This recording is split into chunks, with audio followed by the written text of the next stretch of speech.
Siku moja katika mji wa Bagamoyo, Fatma, mhudumu wa hoteli maarufu, alikutana na mgeni wa ajabu aliyefika kuhifadhiwa kwa siku 3. Jina lake lilikuwa Adam, mfanyabiashara kutoka Nairobi. Kuanzia mara ya kwanza macho yao yalipokutana, cheche za hisia zilianza kuwaka, lakini wote wawili walijizuia. Usiku wa pili, Fatma alipata bahasha ndogo iliyoachwa mezani karibu na kaunta. Alipoifungua, alikuta ujumbe mfupi: ningependa kukuona, bustani ya hoteli, saa 4 usiku. Moyo wake ulianza kupiga kwa kasi. Alijua hili lilikuwa jambo hatari, lakini mvuto wa siri hiyo haukumpa nafasi ya kujizuia. Saa 4 kamili, alipofika bustani, alimuona Adam akiwa amesimama, macho yake yaking'aa katika mwanga hafifu wa taa. Nilijua utakuja, Adam alisema kwa sauti ya upole. Hakukuwa na maneno mengi, lakini hisia zilijieleza kupitia mguso wa mikono yao na tabasamu za aibu. Walizungumza kwa muda mrefu, wakigundua jinsi roho zao zilivyolingana. Lakini kulikuwa na tatizo. Fatma alikuwa ameahidiwa ndoa na mwanaume aliyekuwa chaguo la familia yake. Siku ya 3 ilipowadia,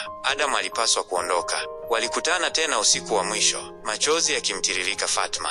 Kama hatutaonana tena? Aliuliza kwa sauti ya uchungu. Adam alitoa mkufu wenye hirizi ndogo na kuuweka shingoni mwake. Tukiamini mapenzi yetu, njia zetu zitavuka tena, alisema huku akimbusu taratibu kwenye paji la uso. Fatma alimtazama akiondoka, moyo wake ukijaa maumivu na matumaini. Je, hatima ingewaunganisha tena? Hilo lilikuwa fumbo la wakati. Itaendelea.